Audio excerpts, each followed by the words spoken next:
Hello student, good morning. आज हम लोग चैप्टर 3 मैट्रिसेस आव्यूह के बारे में अध्ययन करेंगे। वास्तव में आव्यूह की जो यहाँ पर इंग्लिश हम लोग मैट्रिसेस लिखे हैं, थोड़ा सा बच्चों को कंफ्यूजन होता है। मैट्रिक्स और मैट्रिसेस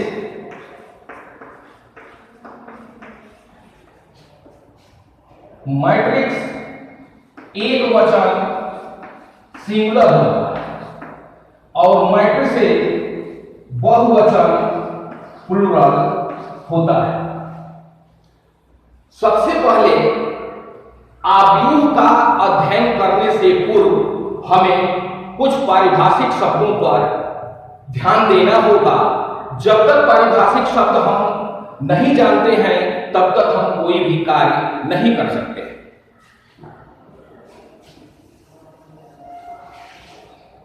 इस पारिभाषिक शब्द में सबसे पहले आता है पंक्ति,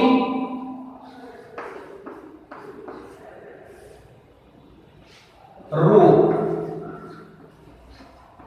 और दूसरा है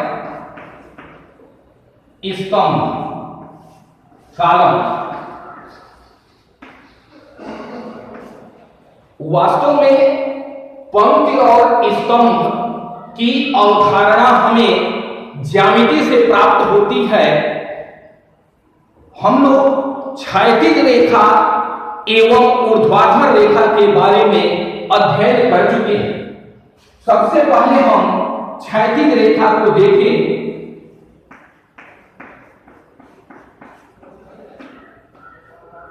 क्षैतिज रेखा वह रेखा जो समतल या जमीन के समांतर हो।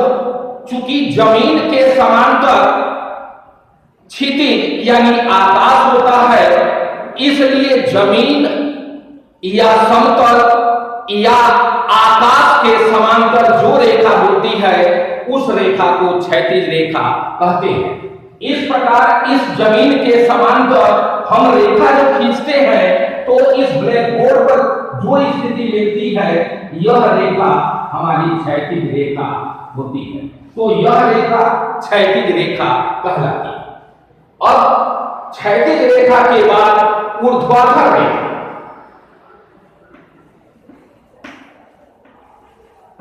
ऊर्ध्वाधर रेखा, ऊर्ध्वाधर या ऊर्ध्व, इसका मतलब यह हुआ कि समतल पर वह लंबवत हो, खड़ी हो। जब समतल पर लंबवत हो या खड़ी हो, ऐसी रेखा को ऊर्ध्वाधर रेखा कहते हैं। जैसे अगर हम वर्टिकल लाइन खींच रहे हैं तो ये सभी रेखाएं ऊर्ध्वाधर रेखा कहलाती हैं। एक्चुअली अगर हम ज्यामिति में जाएं तो अगर दोनों तरफ तीर लगा दिए तो यह एक रेखा कहलाती है। अगर इस रेखा को बीच से काट दिया गया तो दो भागों में विभक्त हो गया तो यह प्रत्येक भाग किरण कहलाता है। और इसकी जो निश्चित लंबाई ले लेते हैं तब इसे हम रेखाखंड कहते हैं। एक्चुअली यह सब ज्यामिति के परिभाषिक शब्द है। यहां पर केवल हमें क्षैतिज रेखा और ऊर्ध्वाधर रेखा की सहायता से हम पंक्ति और स्तंभ पर पहुंचेंगे।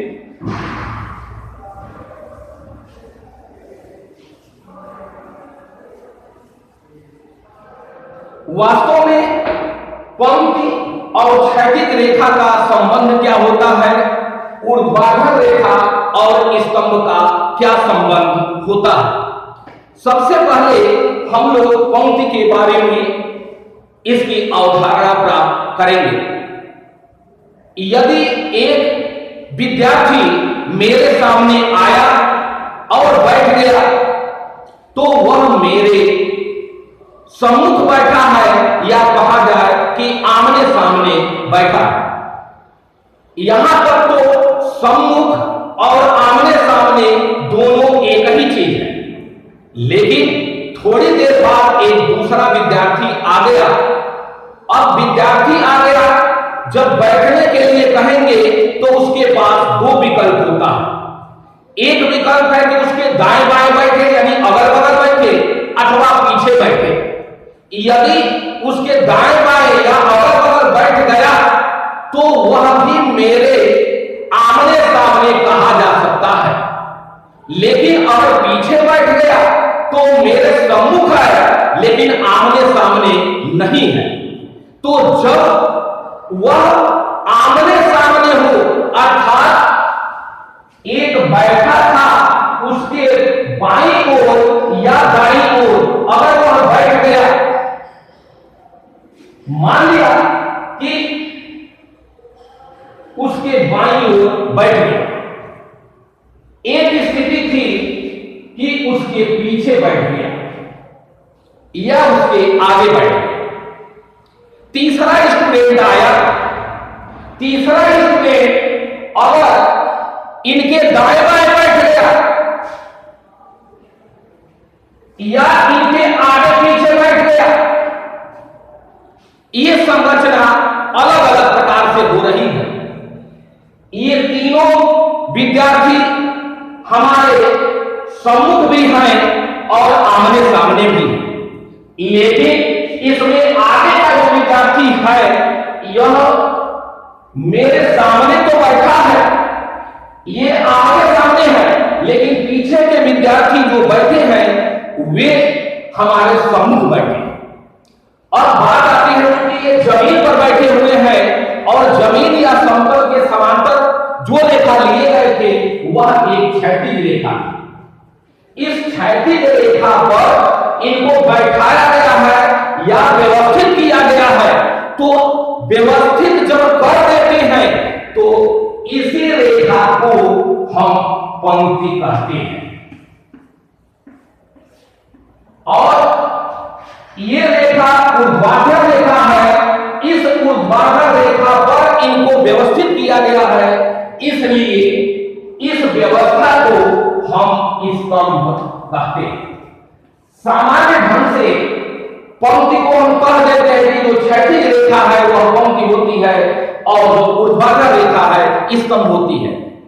थोड़ा सा यहां पर हम अवधारणा में भिन्नता को ध्यान में रखते हुए कि क्षैतिज रेखा पर जब किसी वस्तु को अवयव को व्यवस्थित करते हैं, व्यवस्थित करने का मतलब रखना, बैठाना, स्थापित करना, तो यहां पर गैप मिलता है।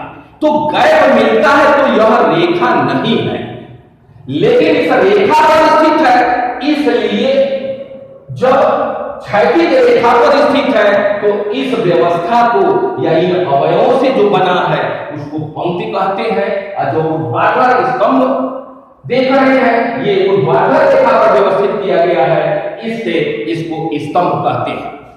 बात आती है अब हम आगे कि क्षैतिज रेखा जो है उसको पंक्ति और ऊर्ध्वाधर रेखा जो है स्तंभ कहेंगे, लेकिन इनमें जो विशेष भिन्नता मैंने बताया कि एक क्षैतिज रेखा पर जब व्यवस्थित किया जाता है तभी वह पंक्ति बनेगा और जब ऊर्ध्वाधर रेखा पर किया जाता है तभी वह स्तंभ बनता है। अब हमें वास्तव में आव्यूह की अवधारणा क्या है, क्या आप आव्यूह के बारे में परिचित हैं? बच्चों, आप लोग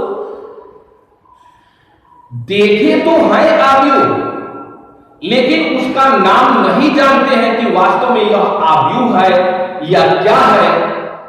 आपका ध्यान आकृष्ट करा रहे हैं और तब जाकर आपको बात समझ में आएगी कि वास्तव में जो आज तक हम देखते आ रहे थे वह आव्यूह है, लेकिन आज उसका गणितीय नाम दे दिया गया, वह है आव्यूह। बच्चों, आप अपने क्लास में आपका रोल नंबर हुआ 1 2 3 4। रोल नंबर के सामने उसका नाम लिख दिया गया।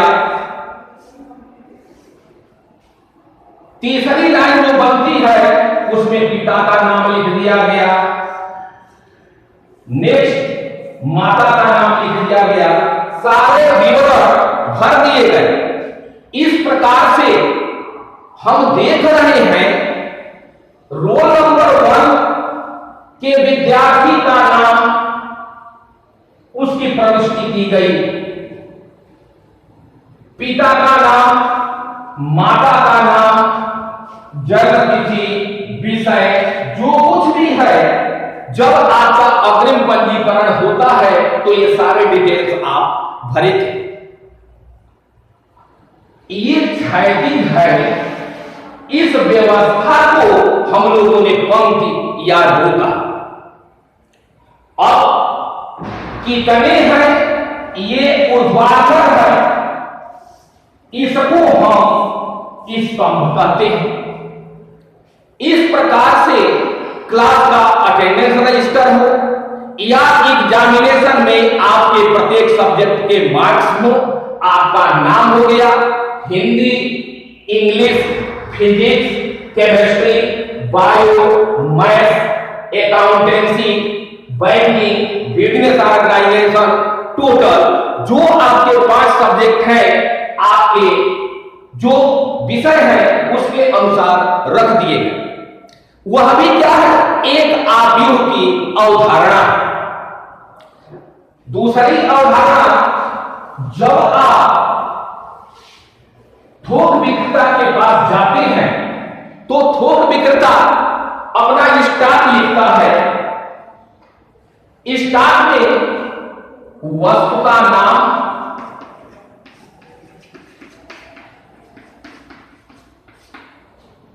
और स्टॉक उसका लिखता है कुंतल में या बोरी में, और यहां पर दर या भाव रुपए। वस्तु का नाम उसने लिख दिया, चावल, दाल, चीनी, आटा।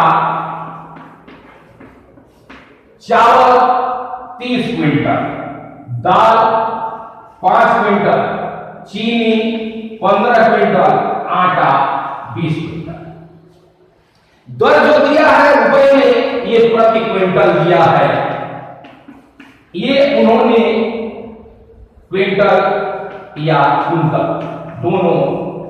अब चावल दिया गया है, मान लिया कि 3000 रुपया प्रति क्विंटल। दाल जो दिया गया है 7000 रुपया प्रति क्विंटल। चीनी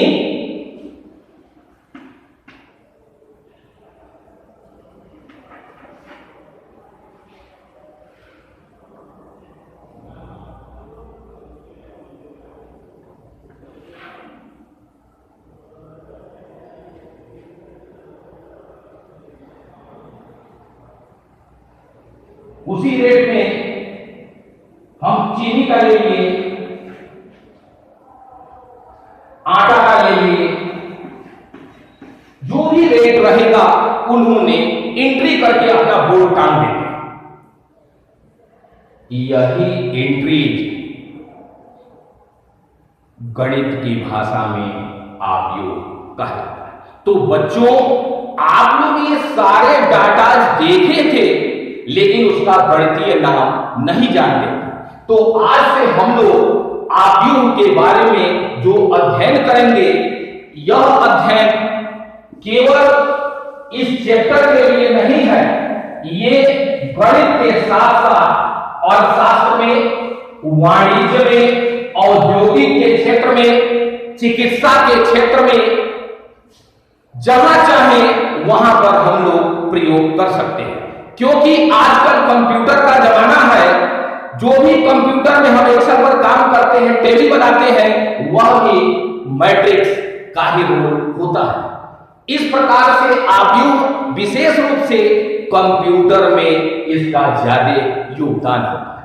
आज यहां पर एक चैप्टर है, आगे चल करके यह एक किताब बन जाती है, एक पूरा पेपर बन जाएगा। इंटरमीडिएट के बाद बीएससी में भी आप पढ़ेंगे, एमएससी में भी पढ़ेंगे, बीटेक कर रहे हैं वहां भी पढ़ेंगे, बीसीए कर रहे हैं वहां भी पढ़ेंगे। ये ऐसा टॉपिक है कि आपको एमबीए करेंगे तब भी वहां पढ़ना है। तो जिस फील्ड में जाएंगे इसका अध्ययन आपको करना है। बच्चों, अब आता है कि आव्यूह की परिभाषा क्या होती है।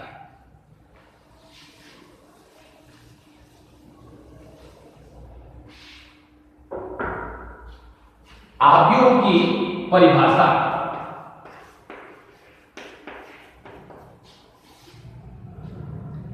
आव्यूह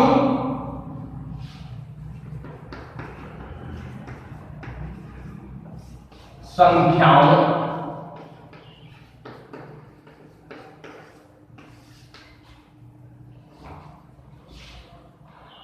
या फलनों, अब संख्याओं में बच्चों जानकारी होनी चाहिए कि किस प्रकार की संख्याएं हम प्रयोग करते हैं। तो संख्याओं में वास्तविक संख्या भी हो सकती है या काल्पनिक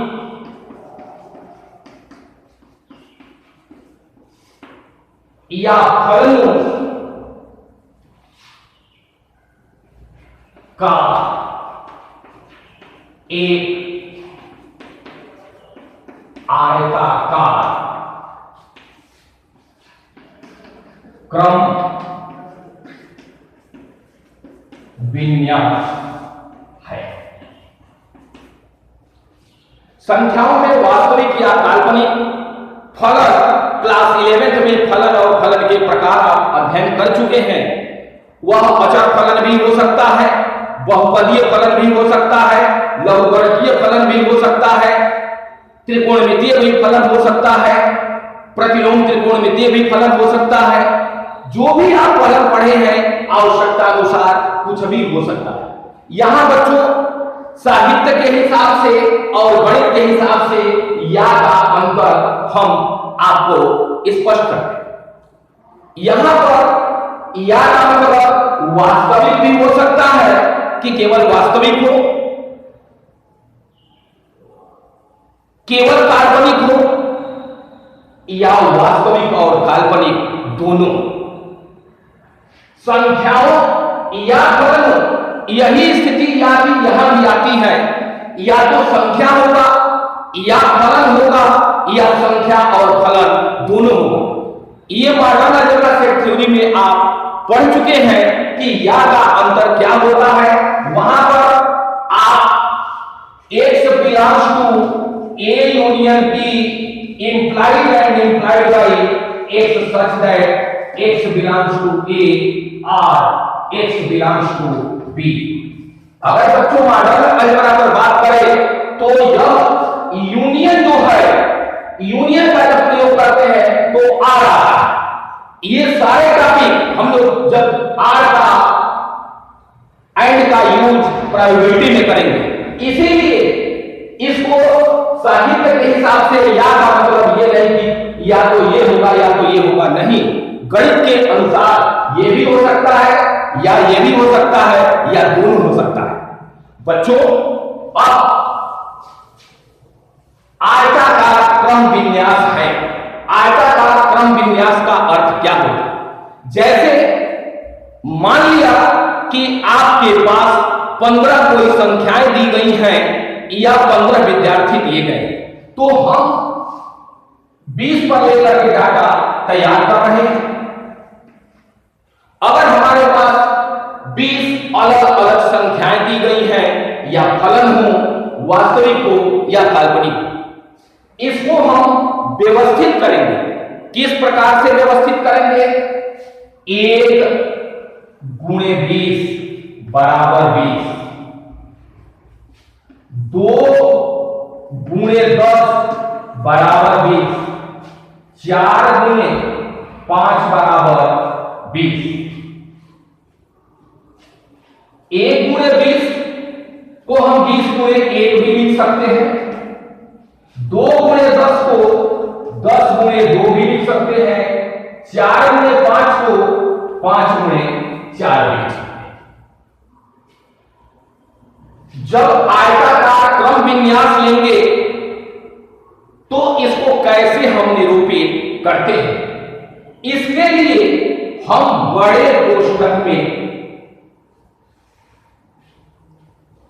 या छोटे कोष्ठक में या double line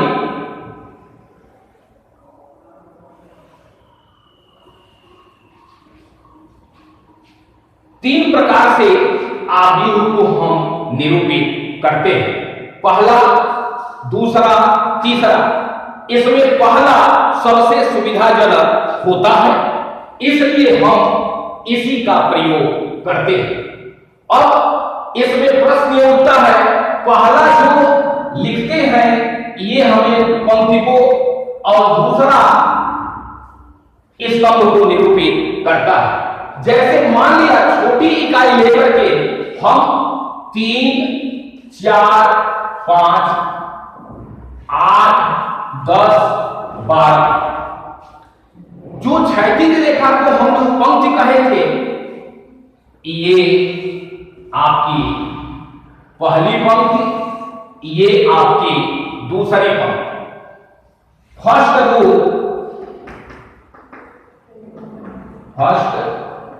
row denoted by R1, second row denoted by R2। ऊर्ध्वाधर जो कॉलम हम लोग कहे थे, फर्स्ट कॉलम,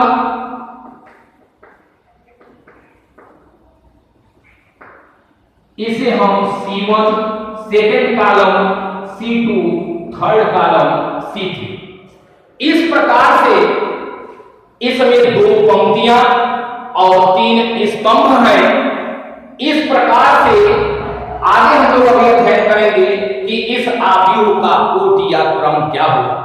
तो कोट या क्रम को लिखने के लिए पहले पंक्ति को लिखते हैं और बाद में स्तंभ को, जैसे यहां पर 2 पंक्ति है और 3 स्तंभ है, तो 2 पंक्ति और 3 स्तंभ, तो इसे 2x3 नहीं पढ़ेंगे, 2x3 नहीं पढ़ेंगे, क्योंकि क्रॉस करते हैं तो जब हम आगे वेक्टर एनालिसिस पढ़ाएंगे तो वहां पर प्रोडक्ट ऑफ 2 वेक्टर्स में क्रॉस आएगा, डॉट आएगा, यानी वेक्टर प्रोडक्ट आएगा और स्केलर प्रोडक्ट आएगा। इसलिए बच्चों इसको 2x3 या 2x3 नहीं पढ़ेंगे। बोल जाए या अज्ञानता में अगर कोई पढ़ रहा है तो इसका मतलब क्रॉस जब हम बोलते हैं तो क्रॉस का मतलब ही होता है कि यह सदिश गुणन।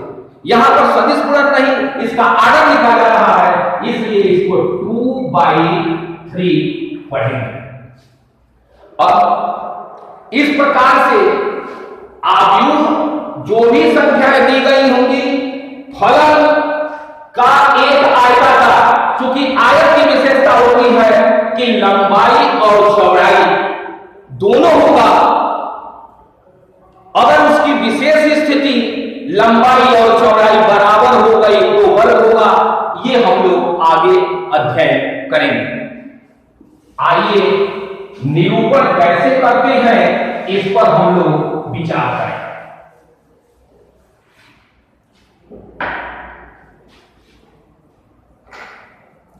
बच्चों, यदि हमें एन वस्तुएं दी गई हो या एन संख्याएं दी गई हो, अगर एन संख्याओं को हम एन पंक्ति और एन स्तंभ में व्यवस्थित कर दें तो इस प्रकार जो आव्यूह प्राप्त होगा वह आव्यूह n/n ऑर्डर का आव्यूह होता है। दूसरी चीज, जिस प्रकार से समुच्चय सिद्धांत में आप समुच्चयों को कैपिटल लेटर अंग्रेजी वर्णमाला के capital letter capital A capital B capital C से प्रदर्शित करते थे, वैसे ही आव्यूह को भी हम capital A capital B capital C द्वारा प्रदर्शित करेंगे। तो आव्यूह को हम capital A capital B capital C capital D जितनी संख्या होगी उसके अनुसार प्रदर्शित करते हैं।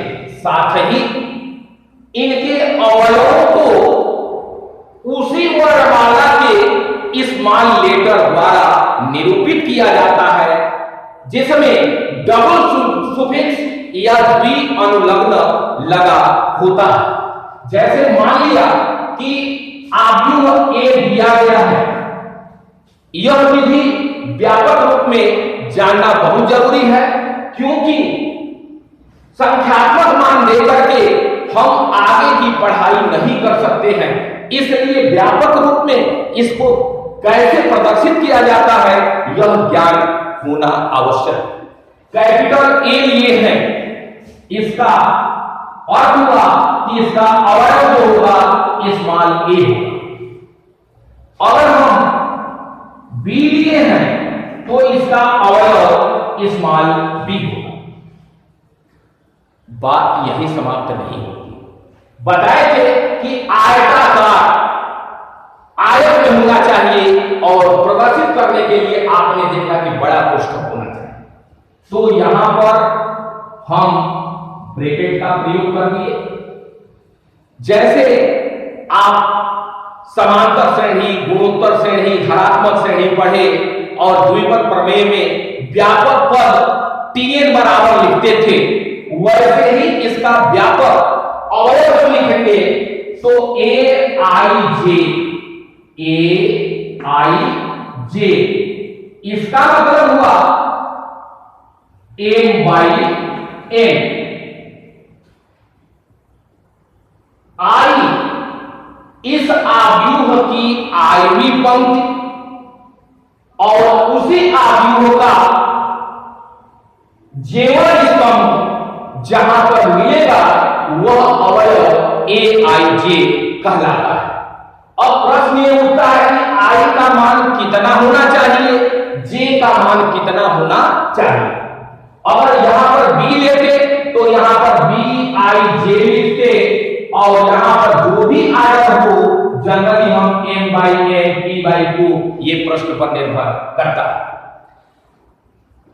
आई का मान कितना हो सकता है, जे का मान कितना हो सकता है, जहां I is greater or equal to 1 and less or equal to n and J is greater or equal to 1 and less or equal to n होता है। m and n belongs to capital N तथा small n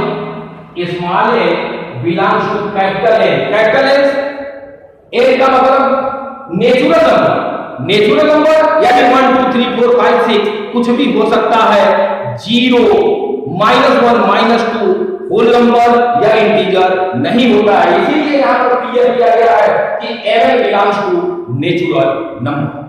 अब इसकी हम aij से जो मान a11 a12 प्राप्त होता है उसकी संरचना कैसे प्राप्त होती है। बच्चों ये जब हम पंक्ति और स्तंभ पर चर्चा किए, ये पहली पंक्ति, दूसरी पंक्ति, तीसरी पंक्ति, पहला स्तंभ, दूसरा स्तंभ, तीसरा स्तंभ, 4 भी हो सकता है।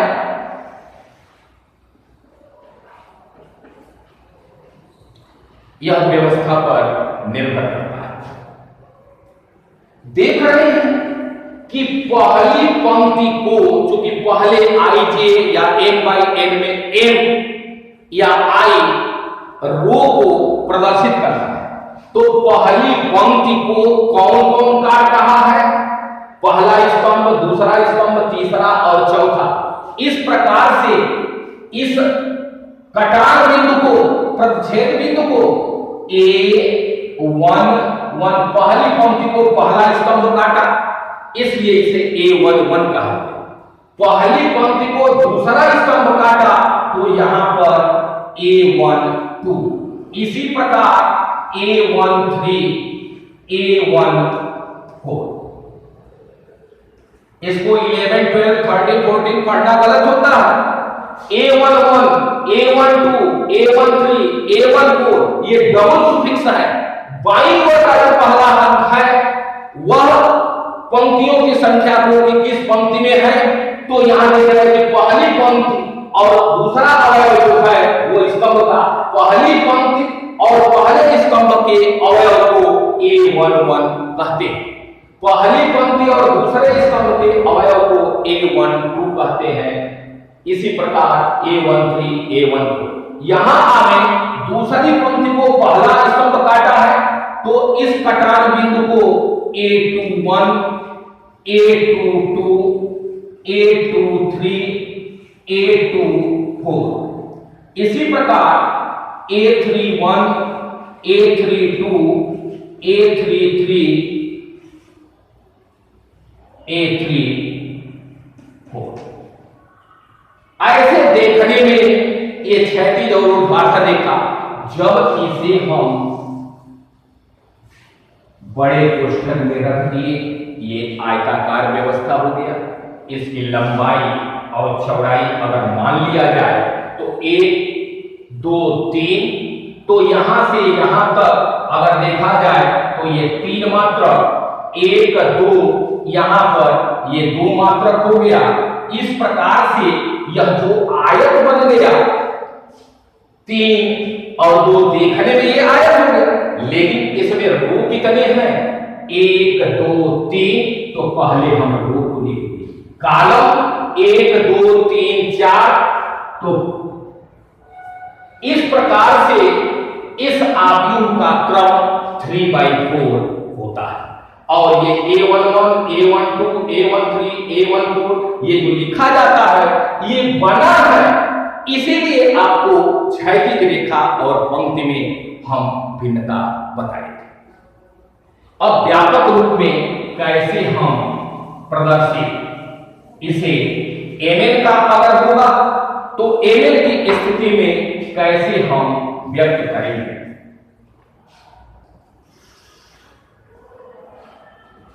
आपने देखा पहली पंक्ति का A11, A12, A13 और व्यापक करना है तो A1I डैश डैश A1N। पहला स्तंभ, दूसरा, तीसरा, I1 और N1। अब दूसरी पंक्ति में चले, A21, A22, A23, A2J, A2I dash dash A2N। Third में A31, A32, A33, A3I, A3N। इसी प्रकार से डैश डैश A बताया गया कि M/N आर्डर का है। तो अब एमवी पंक्ति, पहली पंक्ति तो 1, 2, 3 एमवी पंक्ति तो AM, पहला स्तंभ तो AM1, AM2, AM3, AMI, AMN। इस प्रकार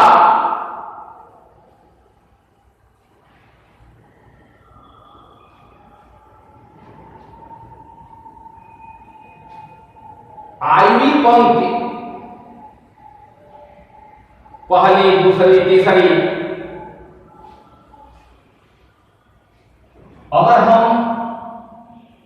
पहली पंक्ति लेंगे और यहां पर जे, क्योंकि वर्टिकल लेंगे तो स्तंभ जो ले रहे हैं तो यहां पर जे, यहां पर जे, यहां पर जे, और यहां की जब आईवी पंक्ति चलेंगे, आईवी पंक्ति तो AI1, AI2, AI3, AIJ और AIN। इस प्रकार से यहां पर जो आप देख रहे हैं कि AIJ प्राप्त हुआ है, यही आपका व्यापक पद होता है। I का मान, J का मान हम रखते जाएंगे और यह स्ट्रक्चर प्राप्त हो जाता है। इस प्रकार से अभी आपको मैंने बताया कि आव्यूह A बराबर AIJ order n by n, where I is greater or equal to 1 and less or equal to n, and j is greater or equal to 1 and less or equal to n।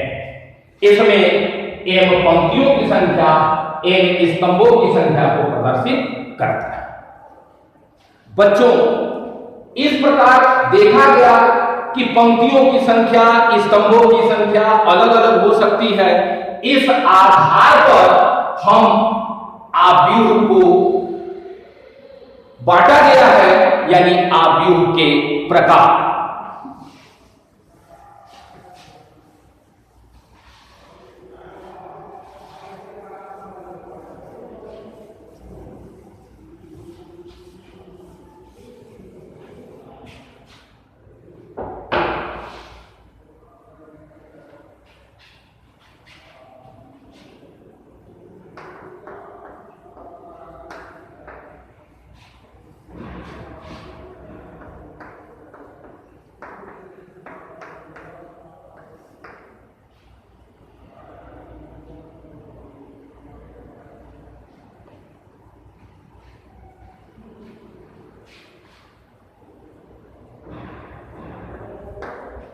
Types are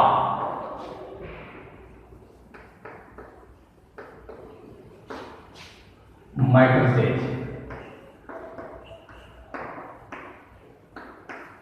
इसमें पहला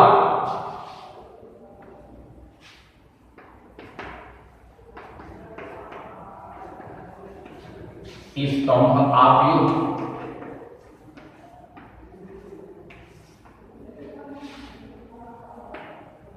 पंक्ति आव्यूह,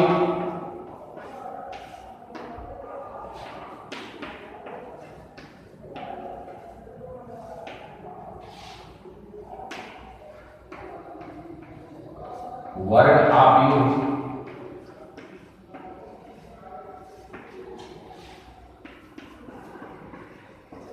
विकर्ण आव्यूह,